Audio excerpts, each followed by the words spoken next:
Hi everyone, this is Ma'am Saki Portes and welcome back to our YouTube channel. Okay, maganda yung setup natin ngayon, pinaghanda ng aking husband. Thank you so much for your support.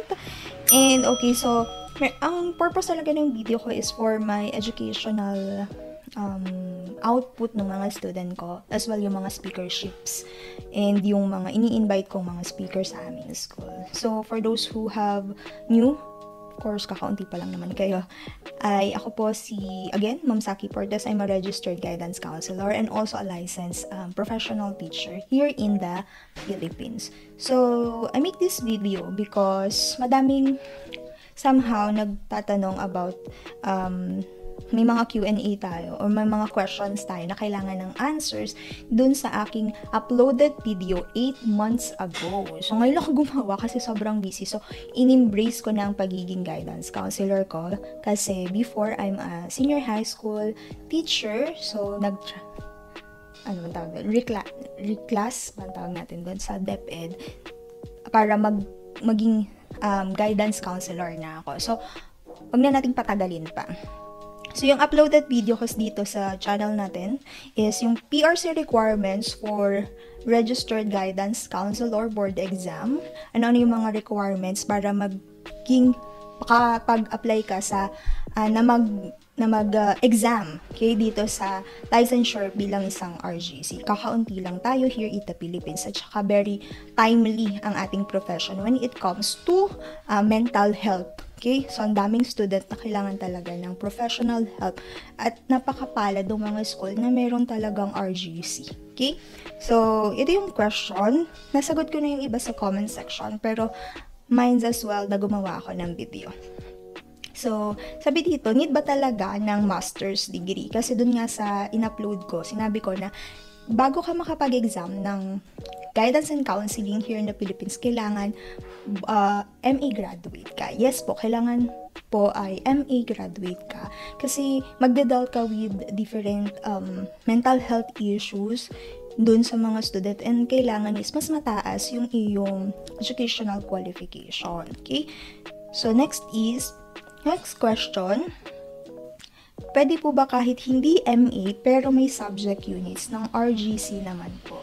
So, again po, related sa question number 1, so kahit po meron kang units for the RGC, yung 6 na major subject na meron tayo, which is the psychological testing, foundation of guidance and counseling or foundation of education, career guidance, administrative and supervision of guidance and services or guidance services, counseling tools and techniques at group process or program development, pero hindi ka naman nakagraduate ng MA. So, baka ma-failed ka din parang ni PRC kasi meron silang screening doon bago ka pa tatakan or bigyan ng pass, parang gano'n na pwede ka na mag-exam kasi magbe-wait ka pa, nire-review pa nila yung requirements na pinasa mo na qualified ka talaga to take the examination. Kaya ang taas talaga ng qualification para lang maging RGC ka when it comes to educational qualification. So, next question is, multiple choice po ba ang exam? Yes po. So, board exam po ng RGC is a multiple choice exam. However, hindi siya gano'n kadali. Nakakalugaw talaga. Wala namang board exam na madali. So, kailangan nating mag-aral mabuti. So, if you are planning to take an examination, mayroong mga review center naman na pwede nating puntahan online. Meron na din. So, thankfully, merong mga online na nag-o-offer ng online review. So, yung school nyo, ask nyo kung meron silang online review. Kasi mas malaki ang tulong, especially doon sa atin, mga working na tayo. Hindi na natin hawak yung oras natin para magbasa. Mas maganda talaga merong nag-i-inspire sa atin na lecturer, ano yung mga hands-on experience nila when it comes to the board exam itself. Tsaka yung mga possible question na lumalabas. Okay? So, next question is, pwede bang makahingi ng reviewer or saan ka po nag-review? So, mahirap po ba at ilang items? Thank you. So, ako nag-review is sa CASA. or dito sa, makahanap nyo siya sa Facebook. So, sa Counseling and Assessment Service at Assumption. So, dun kami nag-review. Okay? So, makikita nyo siya sa Facebook.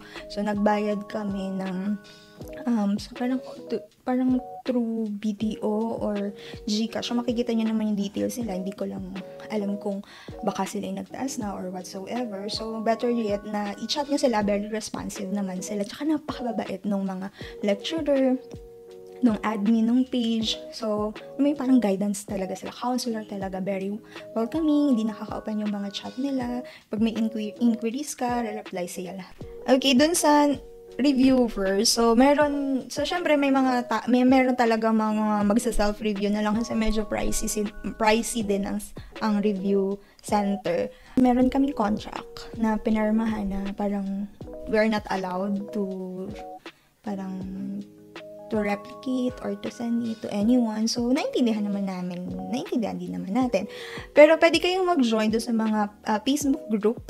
Then, manood kayo dito. Kasi ginawa ko, nanood ako nung mga lectures about guidance and counseling doon sa YouTube habang nagsha-shower ka, naliligo, nagpapahinga. So, yun lang talaga yung pinipid ko sa aking mind para sa consciousness and subconsciousness mapupunta siya, then marirecall natin siya. So, napaka-effective din if kayo ay teacher ng psychology.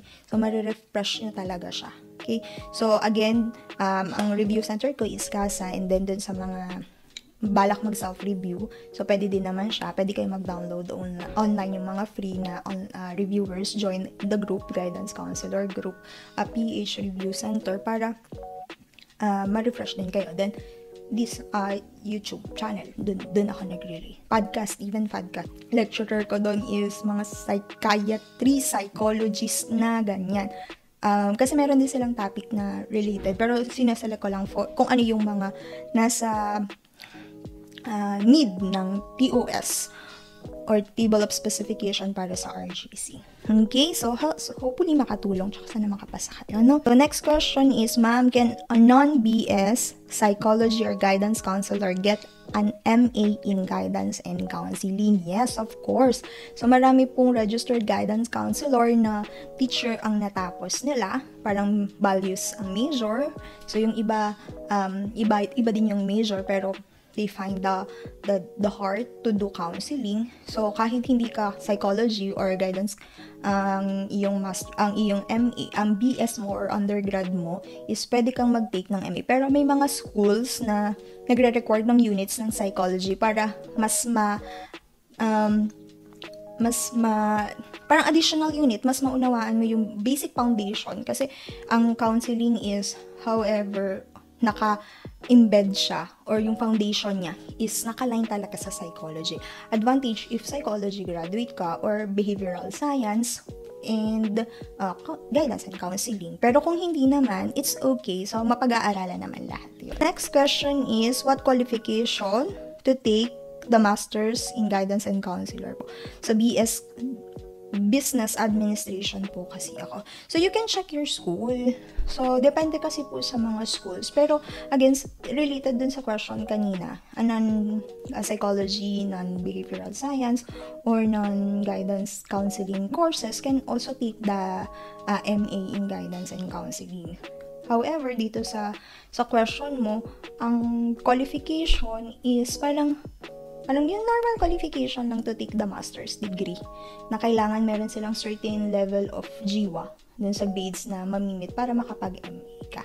Okay? Basta graduate ka ng any bachelor's degree, then additional unit, depende pa rin sa school kung ipag-take ka nila. Yun yung mga questions na raise sa atin. So, sana nakatulong tong quick video lang natin para dun sa mga aspiring guidance counselor. So, dati ganun din ako. Naghanap ako talaga ng YouTube channel na about counseling or related sa counseling. Merong nalabas, pero kakaunti lang sila. Unlike psychometrician, psychologist, madami. So, sometimes dun pa nga sa lecture ng mga psychologist, psychomet, dun sa lecture, video recorded na lecture na nila, dun pa ako nakikinig. parang, halimbawa ayoko nang magbasa, pagod ng mata ko kababasa. Auditory naman, halalang hindi natigil yung pag-acquire ko ng knowledge. Okay? So, yun lang. So, if you have any questions, again, you can comment here para matackle natin siya in our next video. So, yun lang. And hopefully, you find this video very informative somehow. So, again, this is my first time to do this. And sana masundan pa siya. Okay? So, yan lang. So, hope you have a great time. And pinag-prepare natin lahat ng guidance counselor because we really need a more guidance counselor here in the Philippines sa taas ng demand natin, especially dun sa mga student in the junior and the senior high school. Parang grabe talaga ang ating profession. Kailangan natin ng manpower supply dahil kulang talaga, and another is ang taas ng qualification. So, money-wise, finances, kailangan mo i-ready din ang sarili mo. Okay? So, yun lang. So, again, this is Ma'am Saki de Mesa Portes. Have a great day. Thank you!